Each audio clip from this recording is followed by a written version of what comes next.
शिखा, घर चलती हूँ यार, बहुत देर हो गई। क्या करेगी घर जाके? क्या क्या काम है तुझे घर जाके करने के लिए? टाइम अभी भी तो जाके बैठेगी। यार 12 बज गए हैं, मैं 9 बजे की आई हूँ। घर में भी बहुत सारी रिस्पॉन्सिबिलिटी है। वेली हूँ क्या? नहीं वेली तो नहीं, पर करेगी क्या ये बता। यहाँ पे बैठी मदर इन लॉ है घर में, बेटी पे छोड़ के आई हूँ, काफी टाइम हो गया, यार हम टेंशन लोग हो का तो रही लग रहा है है। सारा जीवन ऐसे बीत जाएगा। कभी मदर इन लॉ, कभी बेटी, कभी पति, कभी कुछ, कभी खुद के लिए भी कुछ करेंगे या बस सोचते ही रह जाएंगे सबके लिए? यार करना तो पड़ेगा ना। हम बच्चों को कहते हैं बड़ों का ध्यान रखो, बड़ों का ध्यान रखो, तो क्या कहने से हो जाएगा क्या? वो करते हुए देखेंगे तभी ना करेंगे कि हम कैसे केयर कर रहे हैं उनकी। बात सही है, लेकिन हम अपने लिए क्या कर रहे हैं ये तो बता ना। हम एक जीवन का एक पड़ाव आएगा जिस समय पे बच्चे अलग सेटल हो जाएंगे, पति अपनी एक ज़िंदगी होगी उसकी, जॉब से रिटायर होके वो मोबाइल लेके टीवी लेके बैठा रहेगा। तू और मैं कहाँ होंगे? हम कहाँ खड़े होंगे? सोचती तो मैं भी हूँ बहुत बार ये सब बातें यार, पर समझ नहीं आता है। रिस्पॉन्सिबिलिटी में उलझे रहते हैं। माँ बाप पढ़ा देते हैं, पढ़ा के शादी करके तब तो उड़ने के लिए बोल देते हैं, और जब शादी करो फिर तो बस घर की इज्जत संभाल लो बेटा। फिर वही माँ बाप कहेंगे पति जैसा कहता है वैसे ही सुन ले। मतलब फिर पढ़ाया क्यों? एक तरफ कहते हो आप बेटी को पढ़ाओ, कुछ करो।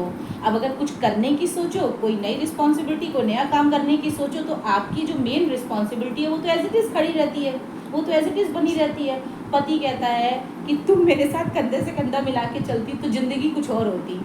ये वाला डायलॉग पत्नी क्यों नहीं मार पाती कि तुम मेरे साथ कंधे से कंधा मिला के बर्तन धुलते, झाड़ू लगाते, पोछा करते, बच्चे की सुसु पोटी करते, तो मेरी ज़िंदगी कितनी, मैं भी अपने करियर में ग्रो कर जाती।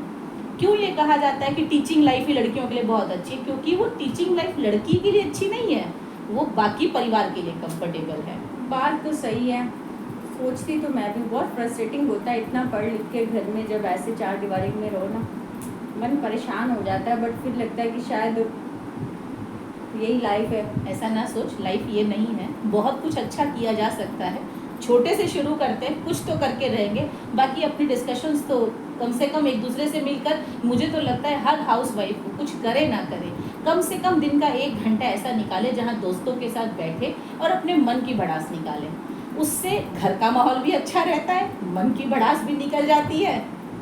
तो क्या कर रहे हैं यहाँ पीछे? वही 3 तो घंटे से यही तो कर रहे हैं। मन की भड़ास ही निकाल मन की भड़ास ही निकाल रहे हैं। पतियों के पास इतना समय ही नहीं है कि वो सुने यार, किसी उनकी के अपनी कहानियां चलती रहती हैं। समय के बाद किसी के पास और समय सबसे नहीं। बड़ा टैग लगता है तुम मुझे समझती नहीं हो। तेरा पति बोलता है क्या ऐसा? सब बोलते हैं तुम मुझे समझती नहीं हो।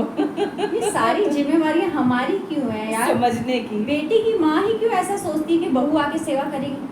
बेटियों की माँ कभी सोचती है क्या दामाद आके ऐसे सेवा करेगा? सही बात है। वो तो जब बेटी घर में आती है तभी उनको पता है इनको विदा करना है और अपना बुढ़ापा तो ऐसे निकलना ऐसे है। निकल जाना है। ऐसा क्यों यार? चल कोई ना, समाज बदलेगा, लोग बदलेंगे, नियम कानून भी बदलेंगे, वक्त के साथ सारी चीज़ें अपनी जगह एडजस्ट हो जाएंगी। लेकिन मुझे लगता है इन सारी परेशानियों का ना किसी हद तक जिम्मेवार भी हम औरतें ही हैं। ये थॉट ना अगर अपने हस्बैंड के सामने रख दो ना, कहते तुम्हारी तो अलग ही गंगा चलती रहती है। हाँ। अलग ही दुनिया में रहती हो तुम। यहाँ ऐसा नहीं होता है। सिर्फ बेटों की माओ को ये सोचने का हक है सही बात है, एकदम सही पकड़ी हो कि बहू आएगी और सेवा करेगी। तेरी सास भी सोचती होगी ना ऐसा? सारी ऐसी सोचती है, और हम सास बनेंगे हम भी ऐसा ही तो सोचेंगे। ले आना अपनी सास को भी, तो मुझे भी खुशी होगी। कम से कम जिस दुख को मैं झेल रही हूँ तू भी झेल। इसीलिए कहते हैं औरतें ही औरतों की दुश्मन है।